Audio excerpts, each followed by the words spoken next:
Olá, boa noite. Você vai ver hoje, no segunda edição, falha técnica provoca queda de avião da FAB em sítio de Viamão. Piloto e copiloto ejetaram da aeronave antes de atingir o solo.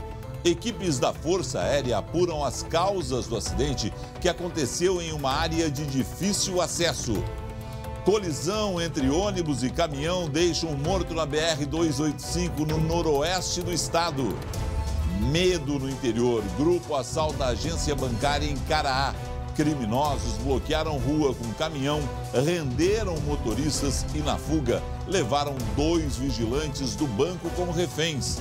No futebol, Débora de Oliveira comenta o afastamento de Luan para a recuperação física, a difícil situação do Grêmio na Libertadores e a estreia de Paulo Guerreiro com a camisa do Inter no aniversário de 50 anos do Beira-Rio. E ainda, o som da vitória contra o câncer no Hospital de Clínicas de Porto Alegre. Ao receber alta, pacientes badalam o sino da conquista.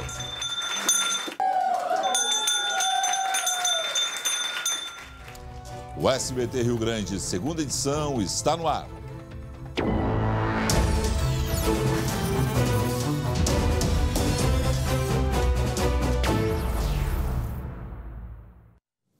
A queda do avião da FAB no interior de Viamão é o nosso assunto principal do programa de hoje. Afinal de contas, chamou a atenção de toda a região metropolitana e de todo o Rio Grande do Sul, causando apreensão, enquanto não se sabia o que estava acontecendo, principalmente com piloto e copiloto. Marcelo Chemali está no local da queda do avião da Força Aérea Brasileira. Chemali, zona rural de Viamão. Você, na verdade, está próximo do local, porque o local é de difícil acesso. Não tem como chegar nesse momento até onde caiu o avião, porque o local também já está isolado. Boa noite, Chemali. Olá, boa noite, Felipe Vieira, boa noite para quem acompanha o segunda edição. A nossa equipe está, na realidade, Felipe, às margens da RS 040 aqui em Viamão, próximo da localidade de Águas Claras, ao fundo aqui da imagem, a praça de pedágio da EGR, que fica aqui na rodovia. E aqui, uma das entradas que dá acesso, eu vou pedir para o Ernesto Heller mostrar, essa estrada de chão batido, ela leva até a localidade de Passo do Vigário, em linha reta, Felipe, em torno de 3 quilômetros para dentro da região da zona rural. Essa aeronave caiu hoje por volta das 4 horas da tarde. A nossa produção entrou em contato com a assessoria do Comando Aéreo da Aeronáutica, assessoria de imprensa, e foi informado, Felipe, que o caça é um modelo A1, que pertence à Força Aérea Brasileira, né, caiu numa área desabitada, ou seja, uma área de banhado, uma área onde não havia casas. Os pilotos provavelmente perceberam a falha técnica da aeronave e escolheram uma região para que esse avião pudesse cair sem provocar maiores ferimentos, maiores acidentes, transtornos aqui na região. Eles ejetaram os assentos, os 2 pilotos ejetaram os assentos. Antes não se sabe ainda o destino, na realidade, dessa aeronave. Estava em treinamento, mas se sabe que eles ejetaram o momento exato antes da aeronave cair. Não se sabe, esse cálculo ainda não foi definido, né? Esses pilotos passam bem, estão em atendimento médico, né? E as equipes da Força Aérea Brasileira estão em deslocamento aqui para apurar as causas do acidente. Agora à noite já caiu, o trabalho fica dificultado por conta da perícia. Agora você destacou no início do SBT Rio Grande, segunda edição, chamou muito a atenção, especialmente dos vizinhos aqui, do Passo do Vigário, de Águas Claras, da zona rural de Viamão, porque, olha, conversamos com algumas pessoas, Felipe, foi um estrondo muito grande, semelhante a um terremoto, algo que jamais aconteceu aqui na cidade de Viamão, mas as pessoas descrevem esse estrondo como se fosse um terremoto. Nos vídeos que a gente tem, que a gente conseguiu aqui, vídeos com os moradores, enfim, vídeos amadores gravados de celular, a gente percebe que o avião, ele cravou no solo e se arrastou por quase 100 metros, né, pegando fogo. O Corpo de Bombeiros agiu para controlar as chamas e evitar que se espalhasse pela região de mata, mas é confirmado pela FAB, pela assessoria do Comando Aéreo, esse acidente por volta das 4 horas da tarde. Os pilotos passam bem, repito, nenhuma pessoa ficou ferida, né? Foi escolhido por eles, essa informação já veio também, uma área de mato, uma área bastante isolada do ponto de vista de localização das casas. Portanto, eles perceberam a falha técnica, não se sabe se foi nos motores, enfim, mas aí perceberam, escolheram esse local para poder fazer a ejetagem, né? Ejetaram os assentos para salvar a própria vida e a aeronave caiu. O trabalho recomeça amanhã pela manhã dos técnicos da FAB. A gente retorna a qualquer momento, qualquer informação mais nova. Permanecemos aqui às margens da 040 para acompanhar o trabalho dos bombeiros. Ainda tem gente saindo de lá, Sim. Enfim, técnicos, mas chamou muito a atenção, bastante preocupante isso aí. Volto contigo. Perfeito, Marcelo Chamari, ele volta em instantes com novas informações a respeito desse caso. A boa notícia, piloto e copiloto, né, conseguiram saltar, se ejetaram da aeronave. A maravilhosa notícia, em solo, ninguém foi atingido. Os prejuízos são prejuízos materiais da Força Aérea Brasileira, que agora vai investigar as causas desse acidente envolvendo esse AMX. Em instantes, novas informações a respeito desse caso. Um outro caso que chamou bastante a atenção hoje. A polícia faz buscas aos 5 criminosos que assaltaram uma agência bancária em Caraá, no litoral do Rio Grande do Sul. Os assaltantes fizeram um cordão humano com os moradores e levaram 2 vigilantes na fuga. Este vídeo mostra o momento em que a caminhonete dos assaltantes para em frente à agência. 3 homens correm em direção ao banco, outros 2 dão cobertura. Na ação, a quadrilha obrigou moradores a fazer uma barreira humana. A quadrilha atravessou um caminhão na rua para impedir a aproximação da polícia. Em menos de 15 minutos, os assaltantes entraram no banco, retiraram o dinheiro dos caixas e do cofre e fugiram, sem disparar um único tiro. Quem fica perto de banco sabe do perigo que está rondando, né? Na fuga, o bando fez 2 vigilantes do banco reféns. Eles foram levados no porta-malas da caminhonete. A dupla foi solta minutos depois, no limite com o município de Santo Antônio da Patrulha. O prefeito reclama da falta de reforço na segurança pública. Cará tem 8.000 habitantes e 3 policiais militares. A gente já tem marcado uma audiência para nós pedir mais efetivo aqui para o município de Cará.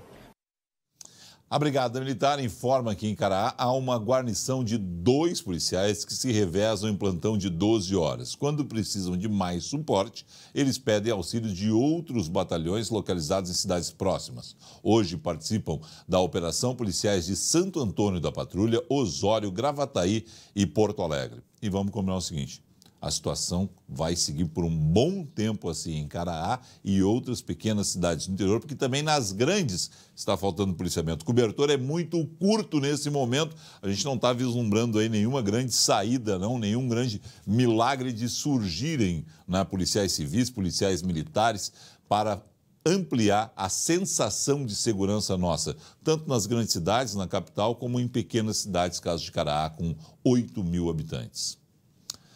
Acidente entre ônibus e caminhão deixa um morto na BR-285 no noroeste do estado. A colisão aconteceu no trecho entre Panambi e Santa Bárbara do Sul durante a madrugada. De acordo com a Polícia Rodoviária Federal, houve choque frontal entre o ônibus que fazia a rota São Nicolau-Porto Alegre e um caminhão. Após a colisão, o ônibus caiu em uma ribanceira de aproximadamente 20 metros de altura. Uma mulher morreu, outras 24 pessoas ficaram feridas. 2 delas seguem internadas em estado grave.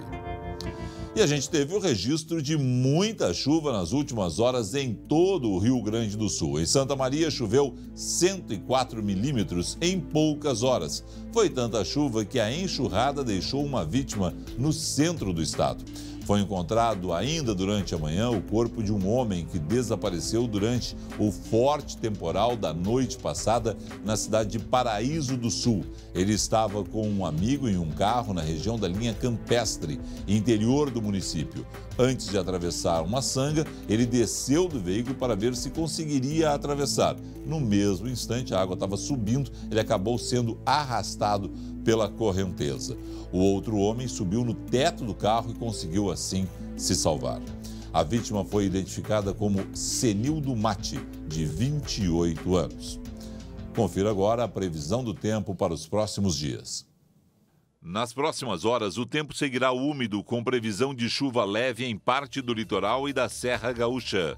Amanhã, na maioria das regiões, teremos períodos de nebulosidade alternados com sol. Caxias do Sul terá 12 graus no amanhecer de sábado. No domingo, seguem as temperaturas amenas com máxima de 23 graus em Uruguaiana. Na capital, o final de semana será de sol entre nuvens, com chance de chuva para o domingo. No sábado, a temperatura mínima fica na casa dos 18 graus e a máxima não passa dos 24.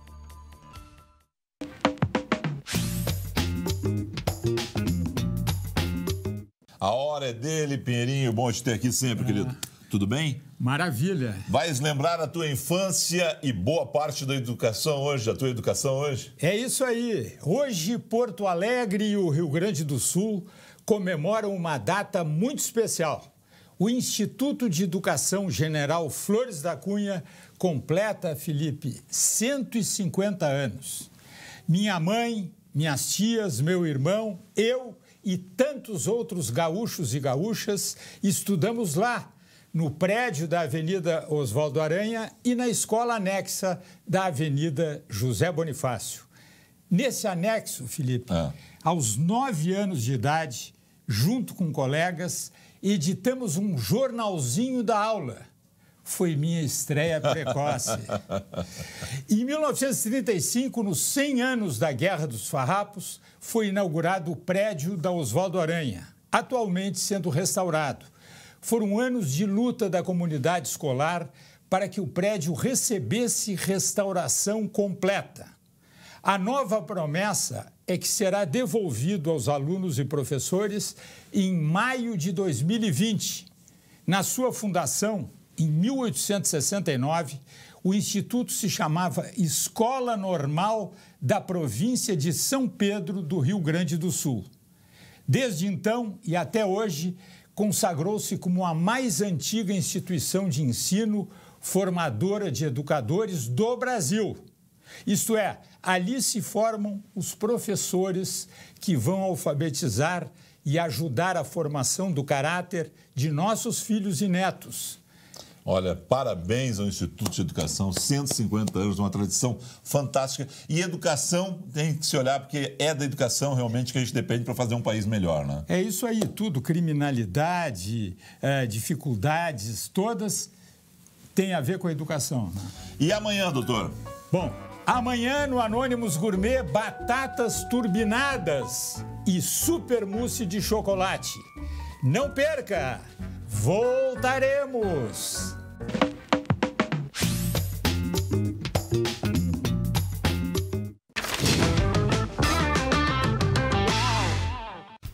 E agora a hora é dela. Sou eu, queria estar na hora do sacrifício lá, né? Bonito aquele prato aquela batata amanhã, né? maravilhosa, aquele chocolate incrível. E eu quero saber o seguinte, na hora do sacrifício, o Renato disse que fica, porque tava um zum que ele ia sair, Débora. Não, se especula, né, por esse momento ruim do Grêmio na Libertadores. Ontem mais um tropeço lá no Chile, agora contra a Universidade Católica, 1-0. O Grêmio saiu da lanterna por conta de um gol, mas segue sem conseguir convencer na Libertadores. É uma surpresa, né, esse desempenho ruim do Grêmio na competição. O time não tem se encontrado, né? Precisa dos 3 jogos que restam, as 3 vitórias para não depender de mais ninguém e garantir a classificação. O Renato disse hoje à tarde que vai conseguir, que acredita nisso. Eu acho que consegue também, acho que vai ficar com a segunda vaga do grupo. Mas o que mais chamou a atenção nessa coletiva hoje foi que ele afastou o Luan. Segundo ele, por questões físicas, disse que desde que o Luan se recuperou da fascite plantar, que o afastou dos campos no ano passado, ele não voltou bem fisicamente e precisa tratar o aspecto físico para depois voltar a ficar à disposição. Isso é informação oficial, né, Felipe? Mas a gente sabe do histórico extracampo do Luan e torce para que esse menino se encontre, para que a gente veja aquele futebol brilhante que fez dele o Rei da América voltar a campo junto com ele. Não é Rei da América, não é Rei da América, mas é Paulo Guerreiro. São 50 anos do Beira-Rio amanhã, semifinal contra o Caxias. O Grêmio enfrenta São Luís no domingo. E aí? Ele é rei do Peru, né? Porque, olha, tem gente vindo do país dele para acompanhar essa volta aos gramados do Paulo Guerreiro depois de 8 meses cumprindo suspensão. Ele que o Odair disse que vai a campo amanhã, não disse se começa jogando, mas pode ver que o marketing do Internacional aproveitou esse momento para criar um vídeo institucional, inclusive com esse retorno do Guerreiro aos gramados. Amanhã é um dia festivo para os colorados como um todo, porque se comemora os 50 anos do Beira-Rio. Tem uma churrascada desde as 10 da manhã no Parque Marinha, ali no entorno do estádio. O encontro dos ídolos do passado com o torcedor que segue junto com o time nesse tempo todo e os que foram chegando. Sim. E aí esse ingrediente, mesmo com a vantagem diante do Caxias de ter vencido lá, Paulo Guerreiro sempre é um atrativo a mais, né? E é um jogador que é camisa 9 de verdade, né? Deve estar com uma fome de gols depois de 8 meses. O que tu acha? Débora, obrigado. Hein? Bom fim de semana. Eu falo para a Rede H Farma de Farmácias que cuida com o coração. E a gente volta daqui a pouco com novas informações a respeito da queda do avião da Força Aérea Brasileira no interior de Viamão.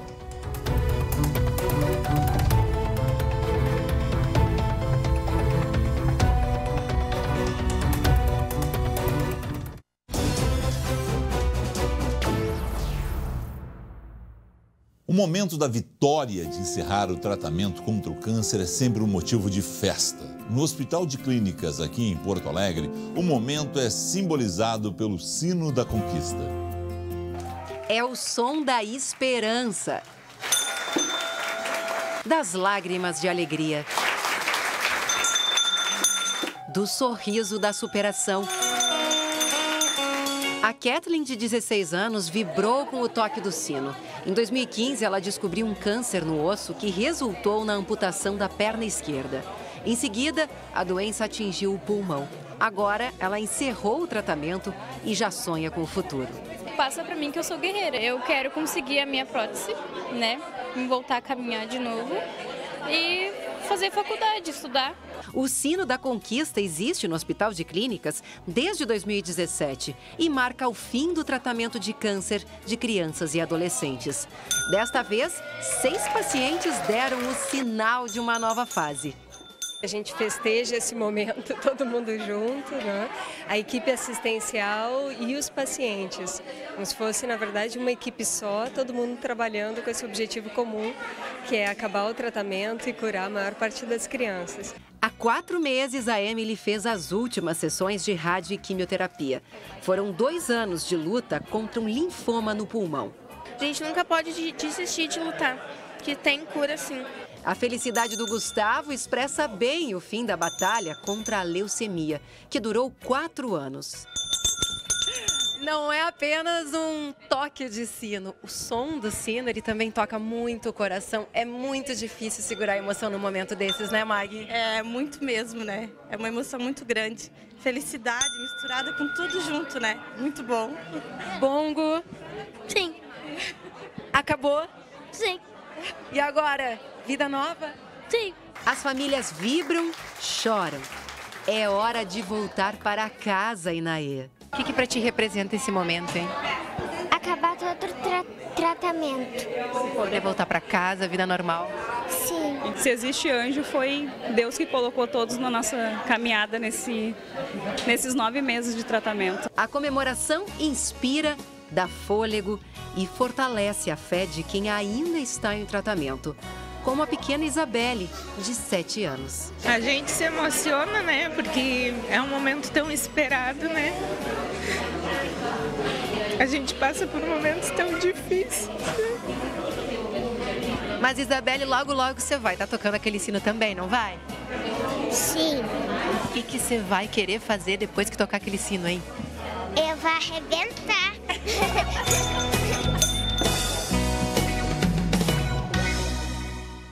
Histórias de vitórias, né? Bom quando a gente consegue contá-las. Parabéns a todos vitoriosos e parabéns a médicos, enfermeiros, voluntários que trabalham com esses pacientes. Vamos voltar a Viamão para saber o que está acontecendo nesse momento em relação à investigação da queda desse avião da FAB. Você tem, inclusive, uma testemunha do acidente junto com você, Chamali. Exatamente, Felipe. A nossa equipe acaba de encontrar uma das testemunhas, o Anderson, que estava pescando aqui próximo e percebeu todo o acidente. Anderson, como é que tudo aconteceu? A gente percebeu a aeronave, né? E logo em seguida chamou a atenção um estouro no ar, né? O estouro foi no ar. Isso, o estouro deu e continuamos olhando, vimos que desceu 2 paraquedas, né? 2 paraquedas. E uma coisa normal aqui nessa área, né? Mas aí logo em seguida, uma fumaça preta, né? Logo em seguida, uma fumaceira, a gente, aconteceu alguma coisa.